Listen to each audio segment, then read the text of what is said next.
देव सवितर्दुरितानि परासो यद्भद्रं तन्नासो। श्रद्धा की और मातृशक्ति तथा उपस्थित भद्रपुरुषों, यह चारों वेदों का जो चतुर्वेद शतक यज्ञ का कार्यक्रम चल रहा है, सब हम लोग जो है यज्ञ के प्रति बहुत आस्था रखते, निष्ठा रखते हैं। लेकिन पहले जो पाश्चात्य विद्वान थे, उनका ये मत था कि वेद गडरियों के गीत हैं, और उनमें से प्रमुखता यूरोप के प्रसिद्ध एक विद्वान हुए हैं प्रोफेसर मैक्स मूलर। उन्होंने ये बात शुरू में कही थी, लेकिन थोड़े ही दिनों के बाद उन्हीं प्रोफेसर मैक्स मूलर ने ये घोषणा की कि दुनिया के पुस्तकालय के अंदर जो सबसे प्राचीनतम पुस्तक है वो ऋग्वेद है।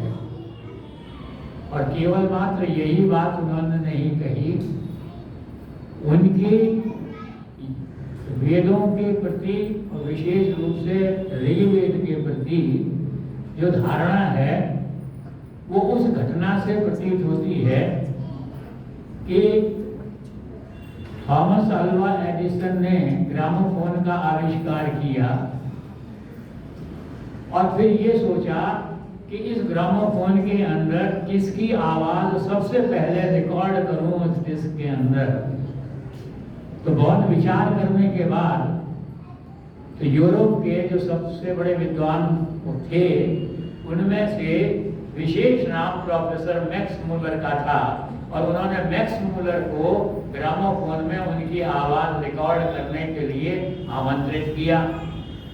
और इसके साथ साथ यूरोप के जो वीआईपीज थे, जो बड़े बड़े लोग थे, साहित्यकार थे, विद्वान थे, फिलोसोफर थे, साइंटिस्ट थे, सबको आमंत्रित किया। और सभा भवन जो है वो पूरी तरह से भरा हुआ था। प्रोफेसर मैक्स मूलर को आमंत्रित किया स्टेज के ऊपर, वो यंत्र उनके आगे रखा, उनसे कहा कि अब आप अपनी आवाज रिकॉर्ड कराइए। और उस समय मैक्स मूलर ने जो अपनी आवाज रिकॉर्ड कराई और कराने के बाद पूछा, मैंने जो कुछ बोला किसी की समझ में आया? तो एक स्वर से सबने कहा, हमारी कुछ समझ में नहीं आया, आप कौन सी भाषा बोले हमें ये नहीं पता। और उन्होंने ये कहा कि मैंने ये जो भाषा बोली ये संस्कृत भाषा है, और जो मैंने बोला है वो ऋग्वेद का पहला मंत्र है। तो इस प्रकार से गडरियों के गीत की आस्था के साथ साथ वेदों के प्रति आस्था बढ़ती गई। लेकिन फिर भी जो यूरोप के विद्वान थे वो इस बात को स्वीकार नहीं करते थे कि ऋग्वेद के बाद जो 3 और वेद हैं वो भी प्राचीनतम ग्रंथ हैं। शुरू में उस बात को भी स्वीकार नहीं किया। लेकिन हमारी प्राचीन परंपरा वेदों को अनादि ज्ञान मानती है। ईश्वर द्वारा 4 ऋषियों के माध्यम से मानव मात्र के कल्याण के लिए जो वाणी दी गई, जो ज्ञान दिया गया, वो वेद था। महाभारत के अंदर भी आया है कि जो अपौरुषीय वाणी वेद ने दी है उसका ना आदि है ना अंत है। वेद स्वतः प्रमाणित है, और इस साथ में इस बात की पुष्टि की गई और इस बात को सर्वसम्मति से स्वीकार किया गया कि वेदों के अंदर सभी सत्य ज्ञान जो है वो मौजूद है। और इसी वजह से पहले तो कहा ही था, ऋषियों ने वैदिक युग में इस बात को कहा था, और बाद में महर्षि दयानंद ने एक शब्द कहा और उन्होंने कहा कि वेद अपौरुषीय है। लेकिन मत भिन्नता तो हर जगह होती है। अभी तक भी बहुत सारे विद्वान ऐसे हैं, बहुत सारे फिलोसोफर और विचारक ऐसे हैं जो वेदों को अपौरुषेय नहीं मानते। स्वामी विवेकानंद जी डीएवी के संस्थापक महात्मा हंसराज जी से जाकर के मिले और उन्होंने स्पष्ट रूप से कहा कि महर्षि दयानंद की ये जो धारणा है कि वेद अपौरुषेय हैं, मैं इस बात को स्वीकार नहीं करता। मैं वेदों को स्वतः प्रमाण नहीं मानता। मैं आपसे निवेदन करूं कि महर्षि दयानंद ने जो ये बात कही थी कि वेद अपौरुषेय हैं, ये उनका कोई निजी विचार नहीं था, बल्कि प्राचीनतम समस्त ऋषियों और मुनियों ने एक स्वर से जो है इसको अपौरुषेय जो है स्वीकार किया था। और आज भी ये बात सिद्ध हो चुकी है कि वेद के अंदर जो है वो सारी सत्य विद्याएं जो हैं वो निहित हैं। और इसी बात को ध्यान में रख करके महर्षि दयानंद ने जो है आर्य समाज का तीसरा नियम बनाया कि वेद सब सत्य विद्याओं की पुस्तक है। वेद का पढ़ना पढ़ाना, सुनना सुनाना सब आर्यों का परम धर्म है। महर्षि दयानंद ने जब वेद भाष्य करना प्रारंभ किया तो वो वेद भाष्य जो है उसके दो प्रकार के उन्होंने अर्थ किए। एक अर्थ जो है वो पारमार्थिक अर्थ है और दूसरा अर्थ व्यावहारिक अर्थ है। पारमार्थिक अर्थ से तात्पर्य आध्यात्मिक अर्थ है। महर्षि दयानंद वेदों का अर्थ करते समय वेदों के मंत्रों के अंदर ईश्वर है, जीव है, प्रकृति है, जन्म मरण है, पुनर्जन्म है, सृष्टि विज्ञान है, सृष्टि की रचना है और मोक्ष तक की सारी शंकाओं का समाधान महर्षि दयानंद इसमें अपने पारमार्थिक अर्थ में ये वेदों के अंदर देखते हैं। और प्रमुख रूप से जो पारब्रह्म परमेश्वर का स्वरूप है उसको विस्तार से जो है वेदों के अंदर देखते हैं। इसके साथ साथ दूसरा व्यावहारिक अर्थ है। जो पारमार्थिक अर्थ है वो ये सिद्ध करता है कि वेदों के अंदर आध्यात्मिक विद्या है जिसको कि हम परा विद्या बोलते हैं। जो व्यावहारिक अर्थ है वो अपरा विद्या की जो है व्याख्या करता है।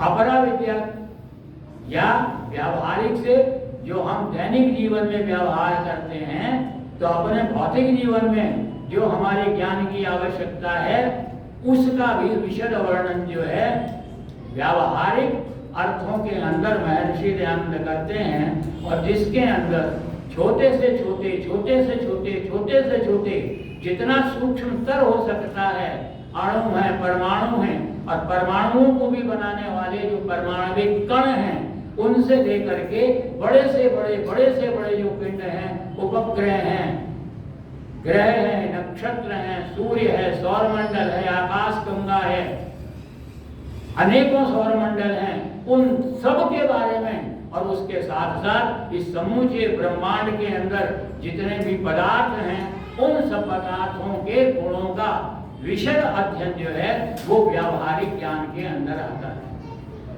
जब हम वेद मंत्रों की बात करते हैं, अभी पंडित जी जिस समय व्याख्या कर रहे थे वेद मंत्रों की, तब उन्होंने बात कही थी, कहीं पर उन्होंने जो है इंद्र की बात कही थी, अग्नि की बात कही थी, वरुण की बात कर रहे थे। तब वो ये इस बात को बात दर्शाती है कि जितने भी वेद मंत्र हैं वो सारे वेद मंत्रों का, प्रत्येक वेद मंत्र का एक देवता होता है। अब इस बात को जब बहुत सारे विचारकों ने देखा तो उन्होंने जब देखा कि हर वेद मंत्र का अलग देवता है, तब उन्होंने कहा कि इस वेदों के अंदर एकेश्वरवाद नहीं है, बल्कि वेदों के अंदर बहुदेवतावाद है। इस संबंध में महर्षि दयानंद ने जो है वो व्याख्या की इसकी। उन्होंने कहा कि ईश्वर के गुण, कर्म और स्वभाव जो हैं अलग अलग हैं, और यह जो वेद मंत्रों के देवता हैं वो परम पिता परमात्मा के उन किसी एक गुण के प्रतीक हैं, उसके रिप्रेजेंटेटिव हैं, प्रतिनिधि हैं, और वो वहां पर है, लेकिन हैं सब एक ही परम पिता परमात्मा के गुणों को प्रदर्शित करने वाले नाम हैं। महर्षि दयानंद इस समय कहते हैं कि एकम सत विप्रा बहुधा वदन्ति, कि वो सत्य, वो परम पिता परमात्मा एक है, लेकिन उसको विभिन्न प्रकार से विद्वान लोग उनकी व्याख्या करते हैं। तो जैसे कि उन्होंने स्वयं सत्यार्थ प्रकाश के पहले समोल्लास के अंदर ईश्वर के 100 नामों की व्याख्या की है, जो ईश्वर के गुण कर्म स्वभाव को अलग अलग प्रकार से व्यक्त करते हैं। लेकिन साथ में ये भी कहा कि ईश्वर का एक निजी नाम है और वो निजी नाम ओम है। उदाहरण के लिए मेरा एक निजी नाम है, मेरा नाम रवि है, लेकिन अलग अलग परिस्थितियों में, अलग अलग स्थानों में, अलग अलग समय में मुझे अलग अलग नाम से पुकारा जाता है। जब मेरे माता पिता थे वो मुझे पुत्र कह के बुलाते थे, मेरे बेटे बेटियां मुझको पिता कहकर बुलाते हैं, मेरे भाई बहन मुझको भाई कहकर बुलाते हैं, मेरी पत्नी मुझको पति कहकर के बुलाती हैं। जब मैं किसी क्लास के अंदर पढ़ाने के लिए जाता हूँ तब मुझे वहाँ पर सब अध्यापक के रूप में बुलाते हैं। और जब मैं पुस्तकों का पढ़ता हूँ, आध्यात्मिक पुस्तकों का, आर्य समाज का पढ़ता हूँ, आर्य समाज के अंदर जाता हूँ, गतिविधियाँ जो हैं यहाँ की उनमें अपनी उपस्थिति देता हूँ और यहाँ की आर्य समाज के सिद्धांतों की व्याख्या करता हूँ, तो समाज के लोग मुझसे कहते हैं यह आर्य समाजी है। लेकिन मेरा जो है वो निजी नाम जो है ओम है। इसीलिए यजुर्वेद के अंदर पंडित जी अभी बता रहे थे, एक मंत्र दिया, ओम क्रतो स्मर। ओम का स्मरण करना क्योंकि वो उसका जो है निजी नाम है। तो इस प्रकार से वेदों के अंदर जो ज्ञान दिया गया, जो उसके आगे प्रश्न चिन्ह लगाए गए, महर्षि दयानंद ने अपने तर्क विवेक, अपने ज्ञान के आधार पर उन सारी समस्याओं का जो है उन्होंने समाधान ढूंढा। अब प्रश्न ये है कि वेद 4 हैं, इन चारों वेदों के अंदर श्रेष्ठतम वेद कौन सा है? अब ये नहीं कहा जा सकता, क्योंकि चारों के अपने अपने क्षेत्र हैं, अपने अपने विषय हैं, और किसी भी वेद की किसी दूसरे वेद के साथ जो है तुलना नहीं कर सकते। और वेदों का वेद जो है चूंकि अपौरुषेय हैं, समस्त ज्ञान के भंडार हैं, इसलिए वेदों का ज्ञान प्राप्त करना और उसका प्रसार करना नितांत आवश्यक है। अब इस हेतु क्या हुआ कि जब ये बात सिद्ध हुई कि भाई वेद जो है सर्वोपरि ज्ञान है, तो हमारे यहाँ जो प्राचीनतम, हमारे यहाँ बहुत सारे पर्व मनाए जाते हैं, त्योहार मनाए जाते हैं, कुछ ऐतिहासिक पर्व होते हैं, कुछ राष्ट्रीय पर्व होते हैं, कुछ आध्यात्मिक पर्व होते हैं, कुछ प्राकृतिक पर्व होते हैं, लेकिन सबसे पुराने सबसे प्रमुख पर्व हमारे यहाँ 4 माने जाते हैं। पहला है श्रावणी, दूसरा है विजयदशमी, तीसरा है शारदीय नवसंश्रेष की दीपावली, और चौथा है वासंती नवसंश्रेष की होली। अब इसके अंदर जो पहला पर्व है वो श्रावणी का है। श्रावणी सावन मास के में, श्रावण मास के अंदर जो है श्रावण नक्षत्र के अंदर ये एक परंपरा थी, क्योंकि वर्षा हुआ करती थी और वर्षा से जो है अवधान होते थे, व्यवधान होते थे। तो उस स्थिति के अंदर क्या होता था कि क्षत्रिय जो हैं वो अपनी विजय यात्राएं स्थगित करते थे, वैश्य अपनी व्यापारिक यात्राएं स्थगित करते थे, किसान लोग जो हैं वो बुवाई करके जो है अच्छी फसल की आशा करके वैकेशन के मूड में जो है रहा करते थे। तो ये थे, और इसके साथ साथ वनों के अंदर, जंगलों के अंदर जो है हमारे आश्रम हुआ करते थे, गुरुकुल हुआ करते थे, पीठ होते थे। तो वो सब जो ऋषि हैं, मुनि हैं, आचार्य हैं, सन्यासी हैं, वानप्रस्थी हैं, वो शहरों में आया करते थे और यहाँ आकर के वो जो है वेदों की कथा, उपनिषदों की कथा, दर्शन की कथा करा करते थे। और ये जो श्रावणी का पर्व है, इस प्रकार से जहाँ एक और प्राकृतिक पर्व है, उसके साथ साथ ये पूर्ण रूप से जो है आध्यात्मिक पर्व है। और विशेष रूप से वेदों की व्याख्याएं इसके अंदर होती थी। सबसे बड़ी विशेषता ये है कि ये चारों वर्णों का पर्व है, ये चारों आश्रमों का पर्व है। अब आप कहेंगे आश्रमों में, चारों आश्रम का कैसा हो गया? पहला तो है ब्रह्मचर्य आश्रम। तो निवेदन करूं कि यह हमारे यहाँ की परंपरा थी। आज कुछ डेविएट हो गई है कि गुरुकुलों में प्रवेश भी जो है वो इसी श्रावणी पर्व पर जो है किया जाता था। और इसी श्रावणी पर्व पर जो है वो कहते हैं, जब आता है मंत्र प्रवेश का, तो कहते हैं सबसे पहले ब्रह्मचारी को, बालक को 3 दिन तक गुरु अपने गर्भ में रखता था। इसका मतलब ये है कि उस बालक का पूरी तरह से अध्ययन करता था, उसकी क्या क्षमता है, उसकी क्या रुचि है, उसकी कितनी शक्ति है, किस तरफ को इसको ले जाया जा सकता है, कौन सी प्रवृत्ति है, क्या मनोवृत्ति है, और उसको जान करके उसके भविष्य का निर्धारण करके दूसरा काम होता था कि उसको यज्ञोपवीत दिया जाता था। और यज्ञोपवीत इसीलिए दिया जाता था क्योंकि यज्ञोपवीत धारण करने से ही यज्ञ करने का जो है अधिकार प्राप्त होता है। इसी कारण से यह जो श्रावणी पर्व है, ये ब्रह्मचारियों के लिए, गृहस्थ के लिए, वानप्रस्थ के लिए और संन्यास के लिए, सबके लिए आवश्यक है। और दूसरा मैंने आपको बता ही दिया, ब्राह्मण है, ऋषि हैं, मुनि हैं, वानप्रस्थी हैं, सन्यासी हैं, ये सब आते थे, कथाएं करते थे।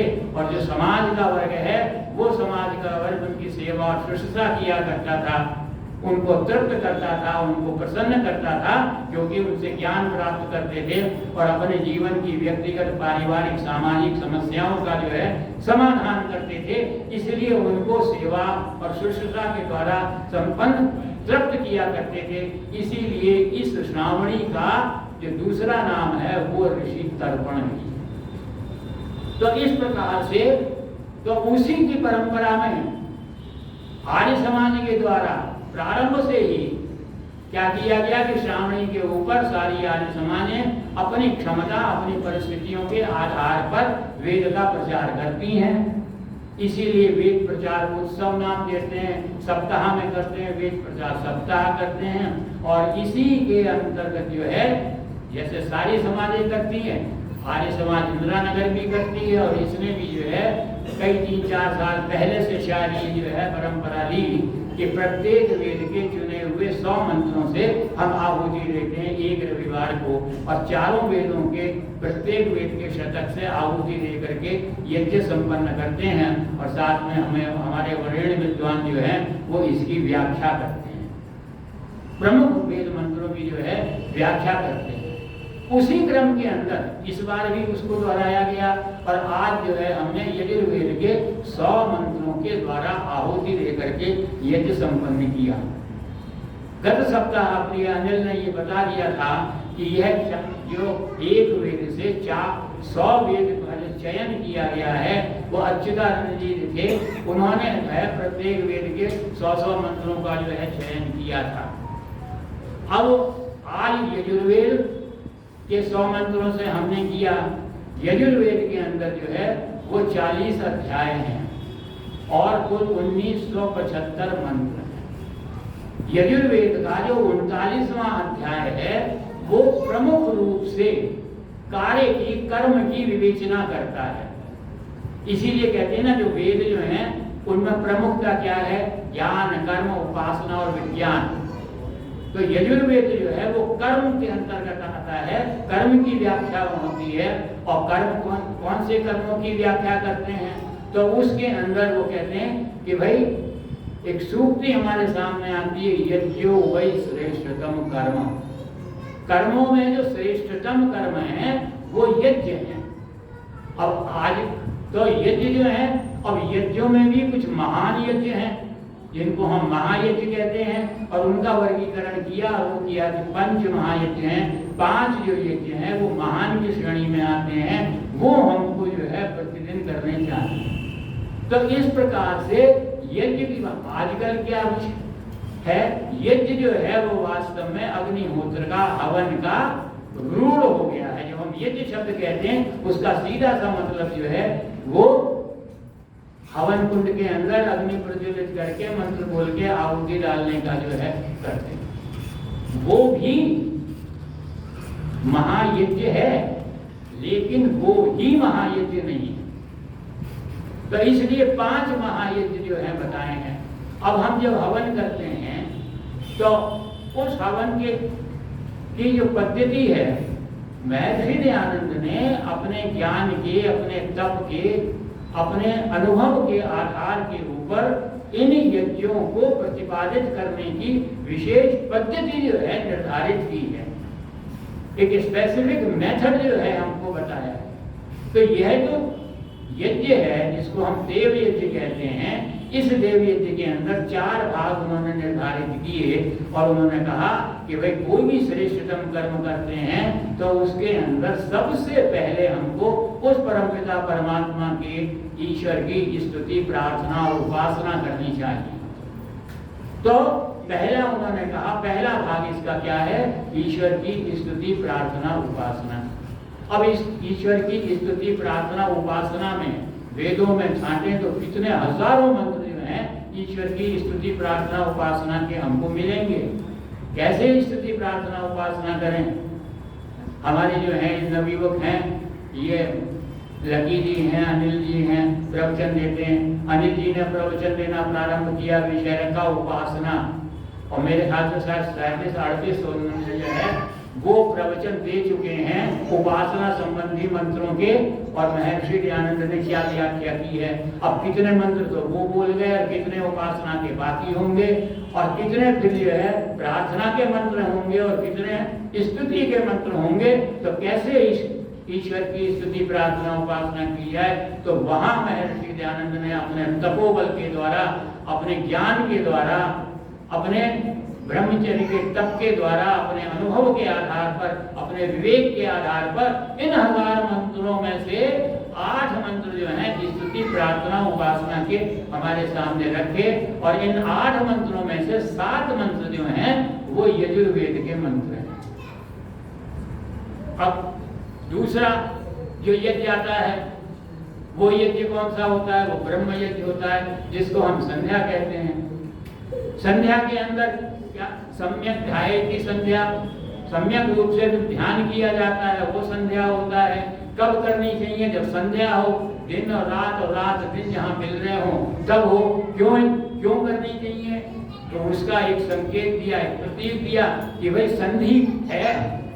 तो संधि जहाँ पर हो तो हम भी तो क्या करने जा रहे हैं? हम भी तो आत्मा और परमात्मा के संधि करने का प्रयास करने जा रहे हैं, और उसी प्रयास को जो है हम संध्या कहते हैं। और उस संध्या के अंदर भी 19 मंत्रों को जो है वो निर्धारित किया महर्षि दयानंद ने। और पहला मंत्र जो उन्होंने दिया संध्या का, ओम शन्नो देवी रविष्टया आपो भवन्तु पीते शय्यो रवि श्रवन्तुना, ये भी यजुर्वेद का ही मंत्र है।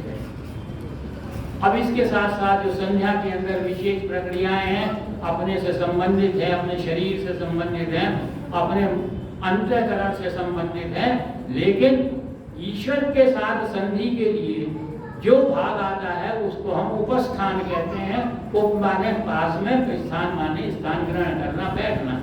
तो उपस्थान के लिए जो मंत्र आते हैं, उद्वयं तमसस्परि स्वपश्यन्त उत्तरम देवम देवत्रा सूर्यमग्नं ज्योतिरुत्तमम्, ओम तच्चक्षुर्देवहितं पुरस्तात् शुक्रमुच्चरत्, पश्येम शर्राशतं जीवेम शर्राशतं, श्रृणयाम शर्राशतं पप्रवाम शर्राशतं, अदीनास्याम शर्राशतं भूयश्च शर्राशतात्। हे परमपिता परमात्मा, तुम हमें हित की दृष्टि से देखते हो। हमारे सारे अंग प्रत्यंगों ऐसे हो जो 100 साल तक स्वस्थ होकर के काम करें। और क्या विशेषता? अदीनास्याम शर्राशतं, अधीन होकर के जिए। और वेद मंत्र यहीं तक नहीं रुकता, आगे भी कहता है भूयश्च शर्राशतात्, 100 पर भी रुकने के लिए तैयार नहीं है। तो यह जो उपस्थान के मंत्र हैं यह भी यजुर्वेद के मंत्र हैं। अब इसके साथ संध्या का समापन करते हैं। समापन किससे करते हैं? प्रार्थना के साथ जो है समापन करते हैं। प्रार्थना का मंत्र है ओम नमः शंभवाय च मयो भवाय च, नमः शंकराय च महेश्वराय च, नमः शिवाय च शिवतराय च, शिव तराय तक की बात जो है, जहाँ प्रार्थना के अंदर हम लेते हैं, तो यह मंत्र भी जो है वो यजुर्वेद का ही जो है मंत्र है। यजुर्वेद की एक विशेषता ये है कि यजुर्वेद के अंदर पूरे सृष्टि की रचना संबंधी ज्ञान हमको मिलता है, और यह विषय जो है पूरे एक अध्याय में जो है ये सृष्टि की रचना संबंधी जो है ज्ञान हमको पूरे एक अध्याय के अंदर मिलता है। अब जब सृष्टि की रचना की बात आती है तो ये स्वाभाविक है कि सृष्टि की रचना करने वाले क्या जो है उसके बारे में भी बात होनी आवश्यक है। तो इस रचना के साथ साथ सृष्टि के रचनाकार के बारे में भी जो है वो ज्ञान जो है यजुर्वेद के अंदर मिलता है, और उस रचनाकार से हम कैसे अपना संबंध स्थापित करें, इस संबंध के अंदर जो है यह भी मार्गदर्शन हमें यजुर्वेद देता है। जब भी हम कोई काम करते हैं तो कोई एक योजना बनाते हैं, प्लानिंग बनाते हैं, बिना योजना के कोई कार्य संपन्न नहीं होता। और हमारे देश में भी पंचवर्षीय योजना है और वार्षिक योजना है, सब जगह योजनाएं बनती हैं। तो इसी प्रकार से उस परमपिता परमात्मा की प्राप्ति के लिए किस प्रकार की योजना हो, तो योजना जब हम बनाते हैं तो पहली चीज क्या करते हैं, उसके अंदर जो है हम एक लक्ष्य निर्धारित करते हैं, और लक्ष्य निर्धारित करते हैं तो उस लक्ष्य के निर्धारण के लिए फिर हम संकल्प धारण करते हैं। और वो संकल्प कैसा होना चाहिए, वो शिव संकल्प होना चाहिए। तो शिव संकल्प के जितने भी मंत्र हैं वो सब यजुर्वेद के ही मंत्र हैं। फिर हमारे दैनिक जीवन की जो क्रियाएं हैं, जो दिनचर्या है हमारी, जो हमारा आचरण है, उसके संबंध में भी यजुर्वेद जो है हमारा मार्गदर्शन करता है। सारी बात तो कर नहीं सकता, एक एक संकेत लेकर चलता हूँ। हमारा जो जीवन को आगे चलाने के लिए जो प्रमुख चीज है वो भोजन है हमारा, हम जो है भोजन करना नितांत आवश्यक है। तो हमारी क्या परंपरा है अपने समाज के अंदर भी, जब शांति पाठ हो जाता है उसके बाद प्रसाद ग्रहण करते हैं, प्रीति भोज के अंदर जाते हैं भोजन करने के लिए। तो सबसे पहले जाने से पहले पंडित जी कहते हैं पहले भोजन मंत्र जो है उसका वाचन कर लो, उसको पढ़ लो। ओम अन्नपते अन्नस्य नवहि अन्नमेवस्य शिष्मणा पटप्रकाशरम तारी सूर्यम देहि द्विपदे चतुष्पदे। तो उसको भोजन मंत्र को भी जो है हम इसके अंदर शामिल करते हैं। अब जहां पर हमने संकल्प धारण किया, संकल्प कौन करता है, संकल्प मन के द्वारा किया जाता है। तो मन जो है संकल्प हम मन के द्वारा करेंगे, तो मन का पता कहां से लगेगा, तो हम एक विषय पढ़ते हैं मनोविज्ञान का। तो यजुर्वेद के अंदर हमको शिव संकल्प के मंत्र वास्तव में मनोविज्ञान की जो है व्याख्या करते हैं। यत् जाग्रतो दूरम उदयति दैवम तद् सुप्तस्य तथैवैति दूरम गमं ज्योतिषाम ज्योतिरेकम तन्मे मनः शिव संकल्पमस्तु। मंत्र की इस मंत्र के अंदर जो मन है उसकी परिभाषा दे दी। ज्योतिषाम ज्योतिरेकम ऐसा है, वो रात दिन चलता फिरता घूमता चारों तरफ रहता है, तो ऐसा मन है। और वो मन क्या करे, शिव संकल्प जो है धारण करे। तो मनोविज्ञान भी हमको जो है यजुर्वेद के अंदर जो है दिखाई देता है। अब हमारे अंतःकरण में दो प्रमुख चीजें हैं जो हमारे जीवन का दिशा निर्देश देती हैं। एक हमारा मन है और दूसरी हमारी बुद्धि है। और बुद्धि की हम प्रार्थना ही करते हैं, महामंत्र बोलते हैं, गायत्री मंत्र, उसमें बुद्धि ही की प्रार्थना की गई है। लेकिन यजुर्वेद के अंदर भी हमको जो है वो प्रखर बुद्धिवाद देखने को मिलता है। केवल बुद्धि की बात नहीं करते, हम मेधा मांगते हैं, हम प्रज्ञा मांगते हैं, हम प्रतंजरा मांगते हैं। याम मेधाम देवगणः पितरश्च उपासते तया मध्य मेधया मेधाविनम कुरु। तो हम पर श्रेष्ठतम बुद्धि की प्रार्थना करते हैं। तो वो जो प्रखर बुद्धिवाद है, मैं आपको से निवेदन करूं, महर्षि दयानंद की सबसे बड़ी विशेषता जो किसी भी धार्मिक महापुरुष में देखने को नहीं मिलती आज के समय में, वो ये थी कि महर्षि दयानंद प्रखर बुद्धिवादी थे, और वही प्रखर बुद्धिवाद जो है वो हमको इस यजुर्वेद के अंदर देखने को मिलता है, जहां हम बुद्धि की बात करते हैं। तो ये चीजें तो जो हैं वो हमको आध्यात्म की तरफ ले जाती हैं, लेकिन इसके साथ साथ जो हमारा भौतिक जीवन है उसके अंदर हमारा व्यक्तिगत जीवन कैसा हो, तो उसके अंदर तो आ गया देव यज्ञ से युक्त हो, ब्रह्म यज्ञ से युक्त होकर के देव यज्ञ, पितृ यज्ञ, अतिथि यज्ञ, वैश्य देव यज्ञ तक चलता है। लेकिन उसके साथ साथ हमारा समाज है, हमारा राष्ट्र है। तो यजुर्वेद के अंदर हमको प्रखर राष्ट्रवाद देखने को मिलता है। हमारा आदर्श राष्ट्र कैसे बनता है, मंत्र कहता है कि 3 देवियां हैं, उन 3 देवियों की पूजा करनी चाहिए। वो कौन सी है? इला सरस्वती मही, मातृभाषा, मातृ संस्कृति और मातृभूमि, हमें इनकी पूजा करनी चाहिए। अक्सर लोग जो है वो चशोपंज में बढ़ जाते हैं, किसी के आगे पूजा शब्द लगा देते हैं, किसी के आगे उपासना शब्द लगा देते हैं।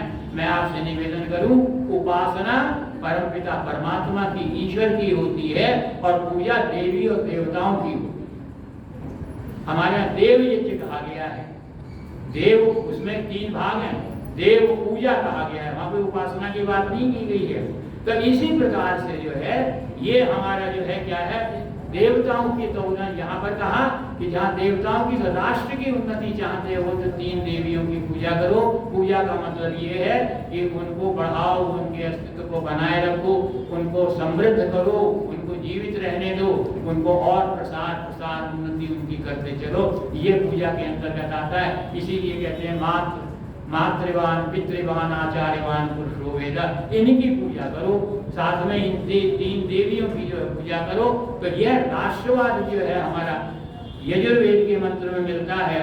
और मैं आपसे निवेदन करूं कि हमारा राष्ट्र कैसा हो, एक आदर्श राष्ट्र की कल्पना करते हुए हम ईश्वर से प्रार्थना करते हैं कि हमारे राष्ट्र के अंदर क्या हो। तो वो राष्ट्रीय प्रार्थना जो है, आ ब्रह्मण ब्राह्मणों ब्रह्मवर्चसी जायताम, भगवान स्वराष्ट्र में हो द्विज ब्रह्म तेजधारी, क्षत्रिय महारथी हो मरिदल विनाशकारी, हो वे दुधारू बबुए पशु अश्वाही, आधार राष्ट्र की हो नारी सुभग सदाही, बलवान सभ्य योधा यजमान पुत्र होवे, इच्छानुसार वर्षे पर जन्नतापद होवे, फल फूल से लदी हो औषधि अमोघ सारी, हो योग क्षेमकारी स्वाधीनता हमारी। अरे योग क्षेम की राष्ट्र के लिए अगर कहीं प्रार्थना देखने को मिलती है, वो केवल मात्र यजुर्वेद के इस मंत्र के अंदर मिलती है, जो हमको प्रखर राष्ट्रवाद की जो है और उद्यत जो है वो करता है।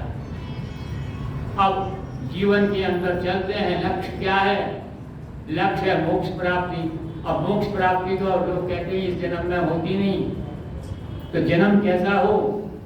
तो एक प्रमुख मंत्र तो है बुद्धि का, जिसकी सबसे ज्यादा मान्यता है गायत्री मंत्र की, और एक और दूसरा मंत्र है, और उस मंत्र की भी पौराणिक जगत में भी और आर्य समाज में भी बहुत अधिक मान्यता है। और वो क्या कहता है, इस संसार में विचरण करते हुए इसको कैसे छोड़ो, और वो मंत्र है महामृत्युंजय मंत्र। ओम त्र्यंबकम यजामहे सुगंधिम पुष्टिवर्धनम उर्वारुकमिव बंधनात् मृत्योर्मुक्षीयमामृतात्, मृत्योर्मुक्षीयमामृतात्। कितना सुंदर उदाहरण ये देखा। और यह मंत्र भी जो है ये यजुर्वेद का ही मंत्र है कि जिस प्रकार खरबूजा जो है अपनी बेल पर लगता है, बढ़ता है और पक जाता है, और पकने के बाद अपने आप बेल को छोड़ देता है और अपनी सुगंधी जो है सारे वातावरण में फैला देता है। हे मनुष्य, तेरा भी जीवन ऐसा ही होना चाहिए कि दुनिया में इस प्रकार के सत्कर्म करता हुआ चल, परोपकार करता चल, और आयु परिपक्व हो जाने के बाद इस संसार को छोड़ दे और तेरी सुरभि, तेरी सुगंध जो है सारे समाज के अंदर, सारे राष्ट्र के अंदर फैली चली जाए। तो वो भी जो है ये एक अद्वितीय, अनुपम और अलौकिक प्रार्थना जो है वो यजुर्वेद के अंदर हमको मिलती है। अब यजुर्वेद की एक विशेषता और बता दूं, आपने जितने मंत्र सुने होंगे, कोई मंत्र गाया नहीं जा सकता। पूरा यजुर्वेद गद्यात्मक है, प्रोज में लिखा गया है, लेकिन इससे बड़ी विशेषता ये है कि यजुर्वेद के ही अंदर काव्य की परिभाषा दी गई है। यजुर्वेद के अंदर ही काव्य के लक्षणों के बारे में बताया गया। अब जीवन आगे चलता है, आप संकल्प धारण करते हैं। संकल्प का मतलब ये है कि भाई ये करना है, सोचते हैं, और संकल्प को पूरा करने के लिए क्या जरूरी है, आपको कोई व्रत धारण करना पड़ता है। तो सर्वश्रेष्ठ व्रत कौन सा धारण करेंगे, श्रेष्ठतम व्रत कौन सा होगा, तो उसमें भी जो है यजुर्वेद का मंत्र हमको जो है दिशा प्रदान करता है। अग्ने व्रत पते व्रतम चरिष्यामि तच्चकेयम तन्मे राध्यता। अब जरा विज्ञान की भौतिकता की तरफ, विज्ञान की तरफ आ जाइए। गैलीलियो और कॉर्पनिकस जो है वो बहुत बड़े भौतिक विज्ञानी फिजिसिस्ट हुए हैं, साथ में खगोल शास्त्री भी थे, न्यूटन भी हुए हैं, दूसरे भी हुए हैं। अब गैलीलियो ने, कॉर्पनिकस ने क्या कहा, उन्होंने कहा कि भाई एक आकर्षण बल कार्य करता है प्रत्येक कण में, प्रत्येक वस्तु में, प्रत्येक पिंड में। इसी बात को विस्तार से न्यूटन ने जो है कुछ नियम बनाए और वो हमारे आगे रख दिए। वैसे तो ये सारे नियम और सारे सिद्धांत वृद्ध हैं, हमारे वेदों के अंदर मिलते हैं। और फिर क्या कहते हैं कि भाई क्या है कि पृथ्वी जो है वो अपने अक्ष पर घूमती है, पृथ्वी गोल है, और अक्ष के साथ साथ घूमने के साथ साथ सूर्य के चारों तरफ भी चक्कर लगाती है। सूर्य भी अपने ऊपर चक्कर चलता है। क्यों? क्योंकि वेद हमको क्या उपदेश देता है, चरय वैति, संसार का छोटे से छोटा कण और बड़े से बड़ा पिंड और सौर मंडल सब गतिशील हैं, तो सारे गति कर रहे हैं। ये बात गैलीलियो कॉपर्निकस ने कही और कहा चंद्रमा जो है पृथ्वी के चारों तरफ चक्कर काटता है, प्रकाश सूर्य से ग्रहण करता है। अब ये बात कही तो अब शासन किसका था, सत्ता थी चर्च की। अब चर्च ने कहा कि ये सारी बातें जो तुमने कही हैं ये हमारी बाइबल में कहीं नहीं लिखी हुई हैं, बाइबल इसके खिलाफ है। तो नतीजा क्या हुआ, इनको गिरफ्तार कर लिया गया, इनको यातनाएं दी गई, इनको बहुत जो है अमानवीय व्यवहार किया गया। अंत तो करता इन वैज्ञानिकों को जो है मृत्यु का ग्रास होना पड़ा, मृत्यु दंड इनको दिया गया। क्यों? क्योंकि ये कहा गया, ये सारी बातें बाइबल में क्या लिखा है, पृथ्वी चटाई की तरह से जमती है, सूर्य पृथ्वी के चारों तरफ चक्कर काट रहा है। लेकिन इन्होंने जो बात कही वो बात चर्च के तो विपरीत थी, लेकिन वेदों के अनुकूल थी। वहां पर हमको यजुर्वेद के ही मंत्र मिलते हैं।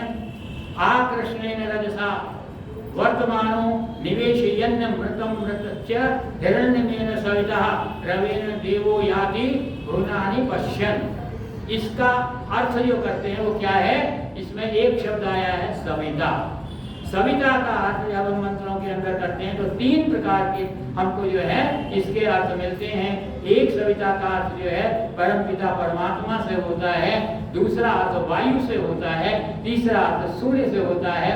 और वो कहता है कि इन तीनों के अंदर आकर्षण और धारणा व्याप्त होती है। तो यजुर्वेद का ये मंत्र हमको वास्तव में गुरुत्वाकर्षण बल की बात बताता है, गुरुत्वाकर्षण बल की बात करता है कि सब तो इन सब में आकर्षण बल होता है, प्रत्येक में। और लोग कहते हैं परमपिता परमात्मा से मिलना मुश्किल है, ये मंत्र कहता है अरे तुम में भी आकर्षण है, परमपिता परमात्मा में भी आकर्षण है, आगे तो बढ़ो ईश्वर की तरफ, आकर्षण बल से अपने आप जो है परमात्मा की ओर बढ़ते चले जाओ। एक और मंत्र आता है, वो भी यजुर्वेद का मंत्र है, ओम सूर्य एकाकी चरिति चंद्रमा जायते पुनः अग्निर्हिमस्य भेषजम गुणिरावियम मतः।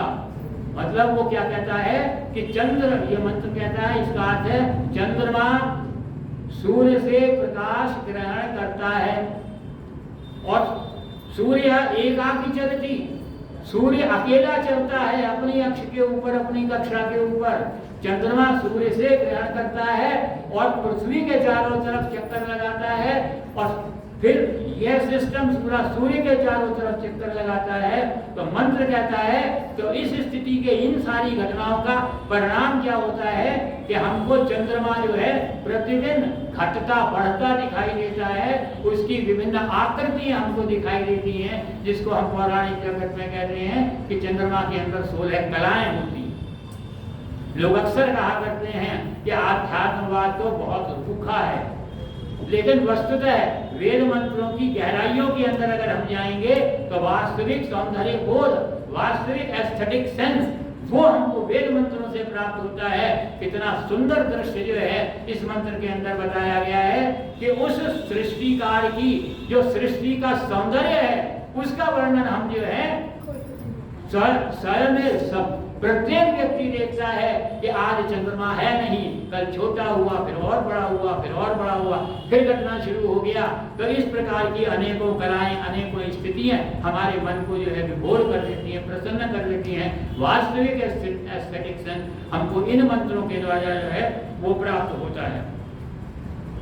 यजुर्वेद में अनेकों वैज्ञानिकों की बात मैं अभी कहीं पढ़ रहा था, मुझे याद नहीं रही, एक अध्याय यजुर्वेद का है जो पूर्ण रूप से उसके अंदर जूलॉजी है, प्राणी शास्त्र है, समस्त पक्षियों की बात कही गई है, समस्त पशुओं की बात की गई है, परों की बात की गई है, सींगों की बात की गई है, समस्त ज्ञान जो है वो उसके अंदर। एक मंत्र आता है जिसके अंदर आता है कि किसान जो है वो इस पृथ्वी के अंदर गुणकारी बीजों को बोए जिससे कि उत्तम फसल जो है प्राप्त हो सके। तो एग्रीकल्चर साइंस भी जो है वो इसके अंदर हमको दिखाई देती है। और इसके साथ साथ पंडित जी कह रहे थे यत्र विश्व भवति एक नियम, वसुधैव कुटुंबकम की बात है, केवल मात्र कहने से नहीं होता। हमको यजुर्वेद का मंत्र मार्गदर्शन करता है। हमारा क्या कहता है, कब एक निर्णय में रह सकोगे, कब सारा विश्व एक जो है घोंसला बनेगा, कब सारा विश्व बंधुत्व, विश्व में जो है एकता की भावना आएगी। तो वेद का यजुर्वेद का मंत्र हमको कहता है मित्रस्याहं चक्षुषा सर्वाणि भूतानि समीक्षन्ता, मित्र से सर्वाणि भूतानि समीक्षे और मित्र से चक्षुषा समीक्षा महे। यजुर्वेद का मंत्र हमसे क्या कहता है, हम यजुर्वेद के मंत्र से ईश्वर के से क्या प्रार्थना करते हैं, हे परमपिता परमात्मा संसार के सारे लोग मुझे मित्रवत देखें, मित्रवत व्यवहार करें। दूसरे का अर्थ है मैं सभी से मित्रवत व्यवहार करूं। तीसरे का अर्थ है सभी एक दूसरे से मित्रवत व्यवहार करें। माता पिता और गुरु के बाद अगर किसी की इंपॉर्टेंस है, महत्व है, तो वो मित्र की होती है। कहते हैं ना friend in need is a friend Indeed. और हमारा शास्त्रकार क्या कहता है मित्र के बारे में, पापान निवारयति योजते निकाय गुणान प्रगति करोति। मित्र क्या है, जो दूसरे मित्र से के साथ मिलता है, अपने मित्र से मिलता है, तो पापान निवारयति, उसकी जो कमियां हैं, उसके जो दोष हैं, उसके जो अवगुण हैं, उनको दूर करता है। और क्या करता है, तो दूर करने में कहेगा भाई कमी है दूर करो। और योजते हिताय, हितकारी काम में, कल्याणकारी काम में उसको लगाता है। लेकिन वही मित्र जब दूसरों के सामने आता है तो गुणान प्रगति करोति, अपने मित्र के गुणों का बखान करता है। तो वस्तु स्थिति ये है कि इसीलिए मित्रों का जो है वो इतिहास अपने आप में एक अनूठा इतिहास है। राम के मित्र निषाद थे, कृष्ण के मित्र जो है वो सुदामा थे। तो ये मित्रता की भावना जो है सब में जो है समान रूप से होनी चाहिए। जब सब एक दूसरे को मित्रवत व्यवहार करेंगे तब क्या होगा, जब सारे ही मित्र होंगे तो दुश्मन कोई होगा ही नहीं। जब दुश्मन नहीं होगा तो इसका मतलब क्या है, कोई डर नहीं होगा। डर नहीं होगा तब हमें जो है वो हमें यजुर्वेद का मंत्र आता है जिसका अभी उल्लेख किया था पंडित जी ने, ओम यतो यतः समीसहे ततो नो अभयम कुरु शन्नः गुरु प्रजाभ्यः अभिनंदना पशुभ्यः। हमारे कार्य क्षेत्र में गतिशीलता के अंदर हमें किसी भी प्रकार की कोई गति प्राप्त, गति के अंदर किसी भी प्रकार का डर नहीं होना चाहिए। हम अभय से युक्त होने चाहिए और अभय से युक्त होंगे, मित्रवत करेंगे, तब हम ईश्वर से क्या प्रार्थना करते हैं, वो भी यजुर्वेद का मंत्र बताता है। ओ मानो भद्रा कृतो यन्तु विश्वतो अदत्तासो अपरितासो उद्भिदा। हे परमपिता परमात्मा, ऐसी कृपा करो कि ये टेम्परेरी ना हो, ये अस्थाई ना हो, ये स्थायी हो। और स्थायी कब होंगे? जब आनो भद्रा कृतो वो यंतु विश्वतो, जब श्रेष्ठ और कल्याणकारी भावनाएं हमारे पर्यावरण के अंदर संचरित होंगी, हमारे वातावरण के अंदर संचरित होंगी। आज वातावरण कितनी बड़ी समस्या है, पर्यावरण कितनी समस्या है। अरे उसका मूल जो है, उस प्रदूषण का निवारण का मार्गदर्शन हमको जो है वो यजुर्वेद का जो है वो मंत्र देता है। तो मैं आपसे निवेदन करूं कि यह जो है भद्र और कल्याणकारी जब हो, आदर्श समाज की स्थापना हो, आदर्श राष्ट्र की स्थापना हो, तो इस प्रकार से मैं आपसे निवेदन करूं। मैंने कोई विधिवत नहीं पढ़ा जैसे पंडित जी ने पढ़ा है, मैं तो विशुद्ध अंग्रेजी शिक्षा के अंदर पढ़ा हुआ हूँ और विषय भी मेरा जो है वो कोई आध्यात्म का नहीं रहा। वेदों की विद्वानों के संघर्ष से या पढ़ने से कुछ बात पता लगती है। आपसे निवेदन करूं तो यजुर्वेद की अपने आप में एक निराली महिमा है। यजुर्वेद के अंदर हमको जो है पुरुषार्थ चतुष्टय मिलता है। यजुर्वेद के हमको यज्ञ की विवेचना मिलती है, यज्ञ में हमको आध्यात्म का दर्शन होता है, यजुर्वेद में हमको नैतिकता और आचरण संबंधी जो है वो शिक्षा प्रदान की जाती है। यजुर्वेद में हमको मनोविज्ञान मिलता है, बुद्धि विज्ञान, बुद्धिवाद मिलता है, सामाजिकता मिलती है, राष्ट्रीय भावना मिलती है, राष्ट्र की प्रार्थना मिलती है, पर्यावरण मिलता है, भौतिक विज्ञान मिलता है, दूसरे विज्ञान मिलते हैं। मानव की एकता का संदेश हमें जो है यजुर्वेद से प्राप्त होता है। काव्य की परिभाषा यजुर्वेद देता है, काव्य के लक्षण उसके बाद। और लेकिन इसके साथ साथ यजुर्वेद के अंदर एक और विशेषता है, और वो ये है कि भाई आजकल जमाना शॉर्टकट का है, जिससे कहो भाई थोड़ा सा जल्दी से कर दो, थोड़ी सी बात कह दो। तो यजुर्वेद के अंदर हमको एक सूक्तियों का भंडार मिलता है। पूरा मंत्र याद नहीं करो तो आपको छोटी छोटी सूक्तियां यजुर्वेद के अंदर मिलेंगी, जो हमें जीवन में पग पग पर, कदम कदम के ऊपर हमको प्रेरणा प्रदान करती हैं। अग्ने नय सुपथाराय यज्ञो यज्ञेन कल्पता नमः शिवाय च शिवतराय च तस्मै देवाय हविषा विधेमा भद्रं कर्णेभिः शृणुयाम यद भद्रम आसुवः। और साथ में जो दूसरे लोग हम पे तो यजुर्वेद उनका भी जवाब देता है, अनेकों देवी देवतावाद मूर्ति पूजा का न तस्य प्रतिमा अस्ति। यह भी यजुर्वेद के मंत्र का जो है एक भाग है। तन्मे मनः शिव संकल्पवस्तु ईशावास्यमिदं सर्वं। तो साथ में क्या है? न कर्म लिप्यते नरे, उसके साथ जोड़ने का मंत्र है। और अंत के अंदर जो श्रेष्ठतम सूक्ति आती है वो आती है ओम क्रतो स्मर ओम खम ब्रह्म। और जब ये सब कुछ होगा तब क्या होगा? तब महर्षि दयानंद के जो जीवन का लक्ष्य है वो पूरा होगा। और महर्षि दयानंद के जीवन का उद्देश्य क्या था? प्राचीन वैदिक संस्कृति की पुनः प्रतिष्ठा और उसके द्वारा विश्व शांति की स्थापना। तो अंतिम लक्ष्य क्या था? विश्व शांति की स्थापना। उसमें आंतरिक और बाह्य दोनों आ जाती हैं। इसीलिए हमारे यहाँ क्या परंपरा बनी?